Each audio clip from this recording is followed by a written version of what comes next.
So, I've never talked about this before. I mean, we're trying to protect these people because we don't, I mean, out of the 7 children that were kidnapped, we know that 2 of them are already dead. We're trying to get the information, but we don't want to put in jeopardy those other 5 children. Well, that is truly horrific. Let me just quickly go to my other 2 guests on the sofa here in the UK for a moment, just to reflect on that, if you would. Yeah. Yeah. It's completely believable. Possible. Mm-hmm.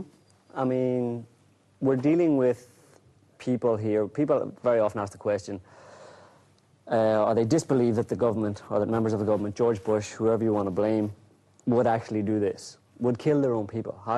Why would they kill their own people? And in cold blood. Yes, how could they kill their own people? But what people have to understand is that there are a lot of scientific studies and psychological studies that have been done over the past 50 years that have fairly specifically identified a segment of the population, a small segment of the population, about 6% of the human population, who are essentially psychopaths. And that is to say that these are people who genetically, biologically, psychologically, are unable to feel empathy for another human being. They essentially have no conscience. They could go and have breakfast after killing people. And exactly. Absolutely. They simply don't have a conscience. And there have been a lot of studies done to show that this is a reality.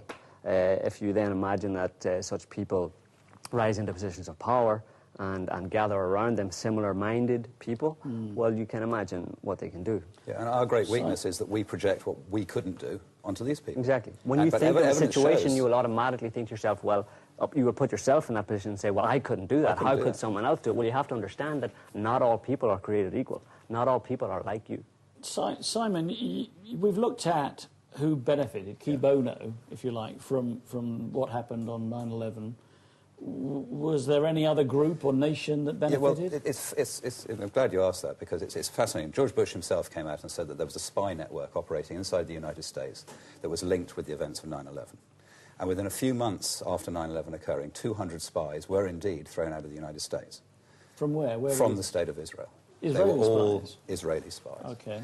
Now, you take that on its own, that's an interesting fact. But when you add in what's become known as the 5 dancing Israelis, which are the 5 gentlemen who were across the river from the Twin Towers, on top of a van, filming the event and dancing, it would seem, for joy. So they must have known in advance then, if they had all this... Yeah, they did, and nicely, they've actually admitted to it, because once they were repatriated to Israel... So they weren't arrested? No, they were arrested and detained for a while, but then eventually they went back to Israel, just after a couple of months. They went onto Israeli television, and they said, we were there to document the event.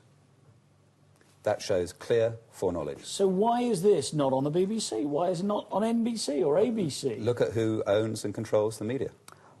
Well, it's on the web as well. There's a journalist was quoted as saying that any investigation of Israeli spying in the US or Israeli involvement in 9/11 was considered in the media, in the mainstream media in the US, as career suicide.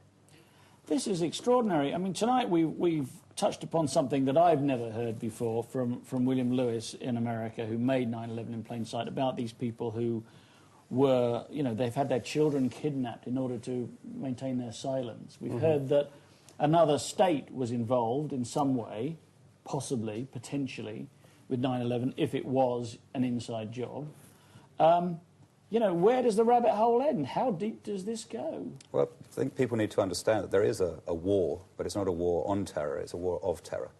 And it's against us. It's against the people of the world, the ordinary people of the world. If you look at actually what's going on, cut aside all the media, other than obviously this program, what is actually happening is we are losing our freedoms, we are losing our right to free movement, to remain anonymous in front of our governments, to all the things that are considered basic freedoms historically. And it all stems from 9/11. There is a war, and we are its victims. And people need to understand that. So, OK, let me go back to William in America. William, what about the Bill of Rights? What about the Constitution, that was set up so well by the Founding Fathers? Is it all in tatters? We put out a documentary at the beginning of the year called Washington, You're Fired, and it covers everything that happened in the past 8 years under the Bush administration, or the last 7 years after the September 11th attack. And just one bill after another is laid on the table, and we can show you, how to connect the dots between all of those bills, between the Military Commissions Act and the Protect America Act and the USA Patriot Act, and every single one of these things that has been used to remove posse comitatus or habeas corpus, or our right to just simply have representation, or be able to go before a judge, or have an attorney, or know why you've been locked up. All these things have been removed from our Constitution, and it's turning into a situation where we knew we were living in a fascist state, but now the average person, the common person, can look at all of these facts and say, hey, wake up, and begin to hopefully understand that they are a part of the system unless they withdraw their allegiance and their support. It's a hard sell. It's hard to make people change their reality, their concept of reality. Even when you look at one of these documentaries, you can only hope to shift someone's perspective approximately 10%.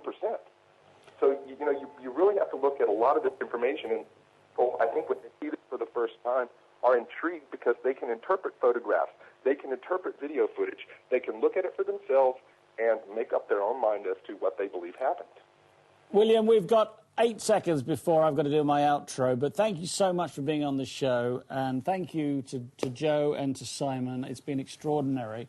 That's all we've got time for tonight. Thank you to everyone for watching. Thank you for those who sent in texts, and thanks to my special guests, William Lewis, Joe Quinn, Simon Davis.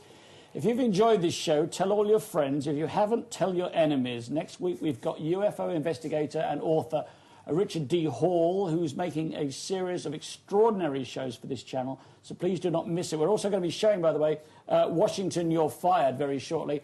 Until then, remember, they're watching you, watching us, watching them. Cheerio.